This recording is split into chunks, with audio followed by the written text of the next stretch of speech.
Assalamualaikum warahmatullahi wabarakatuh. Terima kasih kepada moderator atas kesempatan yang diberikan. Dan Dewan Juri yang terhormat, rekan-rekan dan hadirin yang saya muliakan. Selamat siang dan salam sejahtera bagi kita semua.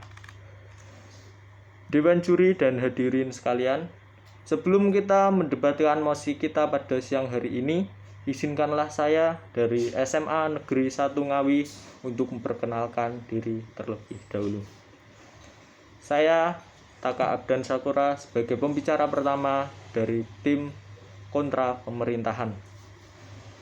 Tugas saya adalah menyampaikan pandangan tim terhadap definisi yang diberikan oleh tim pemerintahan, menyanggah argumen dari tim pemerintah, dan menyampaikan pandangan secara umum tentang topik, menyampaikan argumen, dan menyampaikan kesimpulan dari argumen yang diberikan.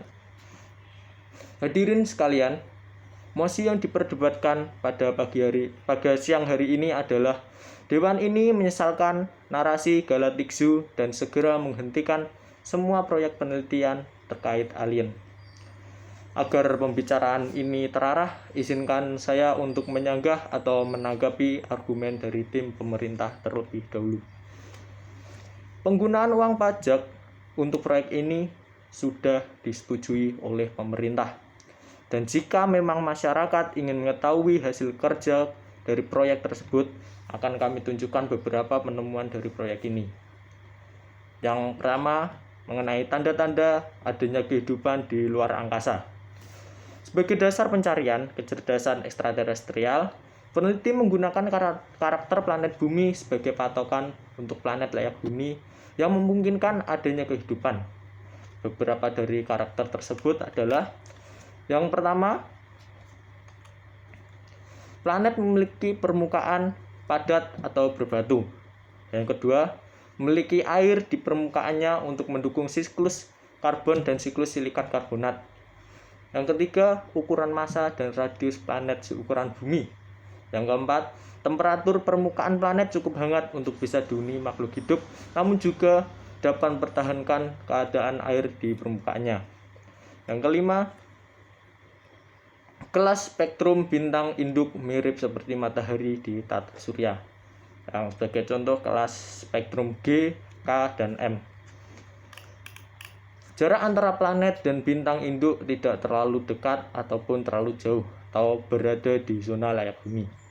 Dan dari acuan karakter di atas, peneliti mulai mencari kandidat planet-planet ekstrasolar terdekat dengan tata surya yang dapat diamati secara langsung. Bahkan, para peneliti juga mengembangkan sebuah persamaan yang disebut persamaan Drake untuk memperkirakan berapa banyak kemungkinan planet mirip bumi tersebut ada di galaksi Bima Sakti. Hasilnya, didapatkan sekitar 1 juta kemungkinan adanya planet layak huni yang memungkinkan adanya kehidupan di dalamnya. Dari bukti di atas, membuktikan bahwa proyek ini menggunakan uang pajak dengan baik dan tidak perlu diragukan atas kinerjanya, dan masyarakat akan puas akan hasil yang ditemukan. Kedua, mengenai keuntungan yang konkret dan berguna bagi khalayak ramai. Proyek ini adalah proyek yang besar dan menjadi awal dari lahirnya revolusi industri yang keempat. Maka dari itu, proyek ini sangat membutuhkan dana yang sangat besar. Dan di samping itu, jika proyek ini berhasil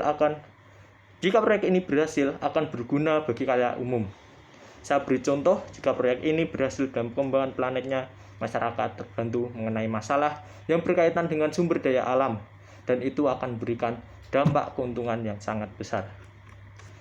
Dewan Juri yang terhormat, setelah saya menanggapi argumen dari tim pemerintah, saya akan menyampaikan poin-poin mengapa proyek ini harus dilanjutkan. Yang pertama, mengapa pencarian kecerdasan ekstraterestrial penting bagi makhluk bumi? Perkembangan teknologi yang sedemikian mengubah banyak hal dalam industri, termasuk juga mengubah cara berpikir manusia. Saat manusia sudah bisa memenuhi kebutuhan dasarnya, eksplorasi mengenai hal-hal di sekitarnya mulai meluas demi mengungkapkan rasa ingin tahu tentang berbagai pertanyaan yang selalu menghantui. Manusia mulai berpikir tentang eksistensi mereka di alam semesta. Dengan adanya Berbagai penemuan yang memungkinkan manusia untuk mengamati bintang-bintang dalam jarak jauh, memungkinkan adanya kehidupan lain selain di bumi, mulai menyeruak. Di antara jutaan bintang dan planet-planet yang mengorbitnya, pasti ada banyak tempat yang memiliki karakteristik layak huni seperti bumi. Pada saat itulah ambisi tentang pencarian kehidupan ekstraterestrial mulai dicanangkan.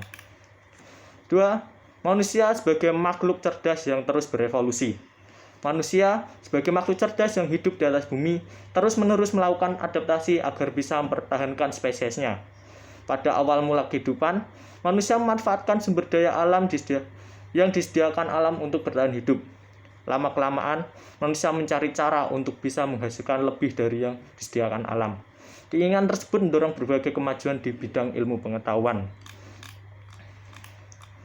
Yang ketiga, terobosan penggunaan kecerdasan buatan untuk mencari kecerdasan ekstraterestrial.